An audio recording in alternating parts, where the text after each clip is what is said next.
এই লাইটটা শুধু দর্শক ও কন্ট্রোলার আপনারা দেখতেছেন যে আমাদের কন্ট্রোলারে কি বলবে স্টপ আমরা সেল করার জন্য আমাদের ডিস্ট্রিক্ট লেভেলে যারা রিপ্রেজেন্টেটিভ আসছে তাদেরকে ট্রেনিং করানো হচ্ছে। এই পজিশনটা আমরা কি পেলাম, আপনারা এটা দেখুন। হচ্ছে আমার হোম পজিশন। এই পজিশনটা থেকে আমার কাজ শুরু, আমার 0 পয়েন্ট এটা না বুঝলাম, কিন্তু ওই পাশে তো সেন্সর নাই, ও তাইলে ওই পাশে গিয়ে কিভাবে থেমে যায়? এটা অ্যান্সারটা কেউ কোনো গেস করতে পারতেছেন? নিচে ওয়াইয়ের যে নাম্বার দেওয়া থাকে ওই পর্যন্ত ওই করে স্টেপ ভাই ধরতে পারছে। এটা হচ্ছে আমার হোম পজিশন। এমনকি আমি আমার কম্পিউটারের যে CNC Router সফটওয়্যার বলেন বা আমার যে রিমোটে বলেন, সেখানে একটা টেবিল সাইজের ফিল্ড আছে, ওইটা আমি পূরণ করে দিছি। কি পূরণ করে দিছি? আমার জেড নাম্বার কতটুকু, এই মেশিনের ক্ষেত্রে নাম্বার হচ্ছে 220 mm, ওই মেশিনের ক্ষেত্রে কত 300 mm, 330 mm।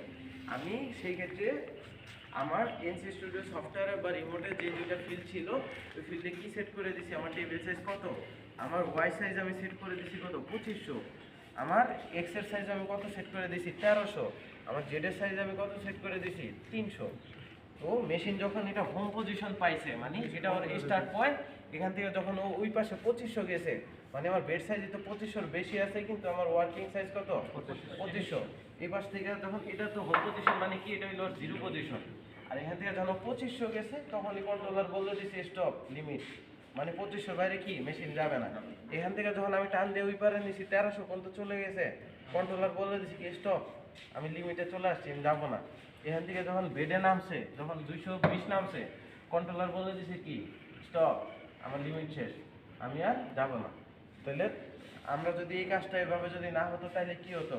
যখন মেশিন এদিকে টান দিতাম, আমাদের ভুলবশত কি করতো, এখানে একবার বাড়ি খাইতো, পিছে যখন নিতাম আমরা এখানে গিয়ে একবার বাড়ি খাইতো।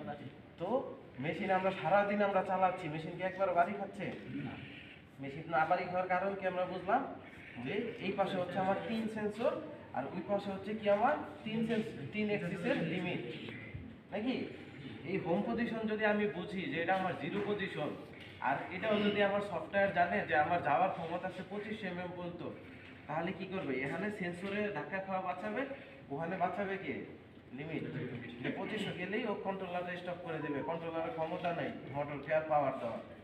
ঠিক আছে, কন্ট্রোলার কি করছে? ওই পাওয়ার দেওয়ার ক্ষমতাটা ব্লক করে দিচ্ছে, 25 mm যাওয়ার পরেই ব্লক। ঠিক আছে, এখন একটা কোশ্চেন থাকতে পারে যে না আমার কারেন্ট চলে গেল, কিভাবে মেশিন বুঝলো যে না এই পজিশনে আমার কারেন্ট চলে গেছে? কালকে আপনাদের একটা জিনিস খেয়াল করে, সবাই খেয়াল করছেন কিনা মনে নাই, আমি আপনাদের দেখাইছিলাম রিমোটটা দিয়ে যখন এক্স নাড়াচ্ছি, এক্স এর ভ্যালু 0 থেকে একটা ভ্যালুতে চলে আসতেছে। ওয়াই যখন নাড়াচ্ছি, হ্যাঁ ভাই মনে আছে, ওয়াই যখন নাড়াচ্ছি কি হচ্ছে, ওয়াই এর একটা ভ্যালু চেঞ্জ হচ্ছে।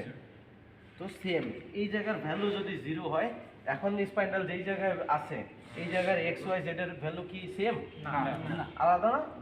তো মেশিনটা যখন আমার পাওয়ার চলে যায়, ইনভার্টারে পাওয়ার একটু হলেও জমা থাকে, ওই পাওয়ারটুকু ইউজ করে কি করে, লাস্ট পজিশনটা একটা মেমোরি করে দেয়। ঠিক আছে, ওই মেমোরিটা কি হয় আমাদের, আমি যখন কারেন্ট চলে আসে, এটা কিন্তু এনসি মেশিনের ক্ষেত্রেও ডিএসপি মেশিনের ক্ষেত্রেও সেম ফিচার। যখন কারেন্ট চলে আসে, আমার ফার্স্ট কাজ কি করতে হয়, আগে মেশিনটা অল অ্যাক্সেস করা। অল অ্যাক্সেস করলে কি হইলো, সেম কাজটা হইলো, ওই যে 3 সেন্সর কি হইলো, হোম পজিশনে এসে এখানে আসলো।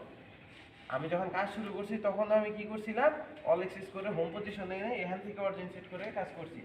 তো এখনো যদি মনে করেন, আচ্ছা আমি এখানে হোম পজিশন সেট করলাম, ডিজাইন ছাড়লাম এখান থেকে, মেশিনের কি এটা জানতে কোনো অসুবিধা আছে? মেশিন তো এটাও জানে যে এখান থেকে আগে এখানে নিছি, এখান থেকে আমি ডিজাইন